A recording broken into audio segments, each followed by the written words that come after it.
उचित मूल्य की दुकान एक सार्वजनिक राशन की दुकान है जिसे 1955 के आवश्यक वस्तु अधिनियम की धारा 3 के तहत खाद्यान्न यानी आंशिक या पूर्ण रूप से प्राप्त करने की अनुमति देता है। इस प्रकार यह महिलाओं और अन्य सामाजिक रूप से वंचित लोगों को पीडीएस के उपयोग में सामाजिक भेदभाव को इन सब प्रक्रियाओं को पीडीएस डीलर अपनी ईमानदारी से पूरा करता है। तो क्या इतने बड़े जिम्मेदारियों का निर्वहन करने वाले पीडीएस डीलर के बारे में केंद्र सरकार की कुछ जिम्मेदारी कर रही है इस तरह का पक्षपात? क्या केंद्र सरकार को इस बात की जानकारी नहीं? उनका भी परिवार है जिनसे उनका भरण पोषण चलता है।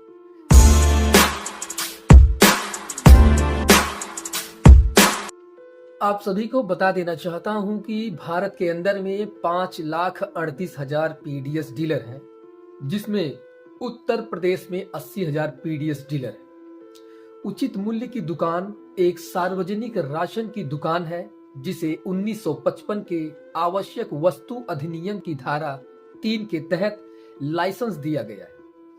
इसके अतिरिक्त इस शब्द को राष्ट्रीय खाद्य सुरक्षा अधिनियम 2013 की धारा 2(4) में भी परिभाषित किया गया है। इसका प्राथमिक कार्य लक्षित सार्वजनिक वितरण प्रणाली यानी टीडीपीएस के तहत राशन कार्ड धारकों को आवश्यक वस्तुओं का वितरण करना है। भारत में सार्वजनिक वितरण प्रणाली यानी पीडीएस के तहत लगभग 5.38 लाख उचित मूल्य की दुकानें यानी एफपीएस संचालित है।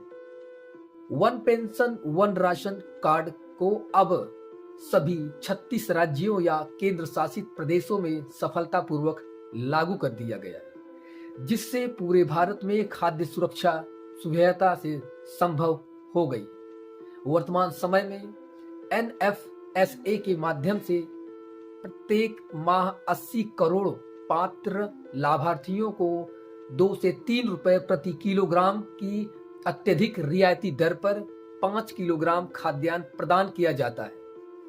केंद्र प्रधानमंत्री गरीब कल्याण अन्न योजना के माध्यम से 80 करोड़ लोगों को प्रति व्यक्ति प्रति माह अतिरिक्त 5 किलोग्राम खाद्यान्न भी प्रदान करता है।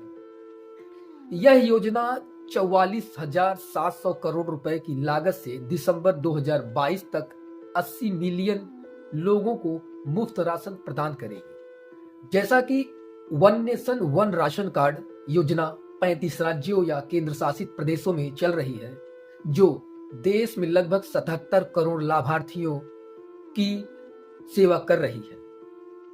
कार्ड धारकों के पास अब लक्षित सार्वजनिक वितरण प्रणाली यानी टीपीडीएस और उनके हकदार खाद्यान्नों को देश में किसी भी नजदीकी एफपीएस से प्राप्त करने का विकल्प है।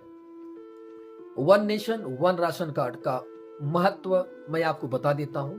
इसने देश में कहीं भी उचित मूल्य की दुकानों स्तर तक खाद्यान्न आवंटन में अंतरराष्ट्रीय पोर्टेबिलिटी और पारदर्शिता की सुविधा प्रदान की है।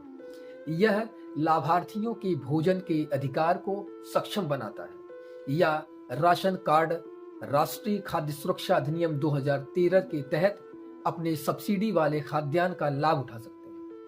हालांकि यदि कोई लाभार्थी दूसरे राज्य में स्थानांतरित होता है तो उसे नए राज्य में नए राशन कार्ड के लिए आवेदन करने की आवश्यकता नहीं है। उनके मौजूदा राशन कार्डों की पोर्टेबिलिटी उन्हें अपनी पसंद के किसी भी उचित मूल्य की दुकान से सब्सिडी वाले खाद्यान्न यानी आंशिक या पूर्ण रूप से प्राप्त करने की अनुमति देता है। इस प्रकार यह महिलाओं और अन्य सामाजिक रूप से वंचित लोगों को पीडीएस के उपयोग में सामाजिक भेदभाव को कम करता है। इन सब प्रक्रियाओं को पीडीएस डीलर अपनी ईमानदारी से पूरा करता है। तो क्या इतने बड़े जिम्मेदारियों का निर्वहन करने वाले पीडीएस डीलर के बारे में केंद्र सरकार की कुछ जिम्मेदारी नहीं है?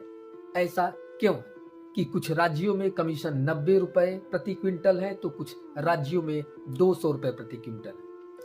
क्यों केंद्र सरकार कर रही है इस तरह का पक्षपात? क्या केंद्र सरकार को इस बात की जानकारी नहीं है?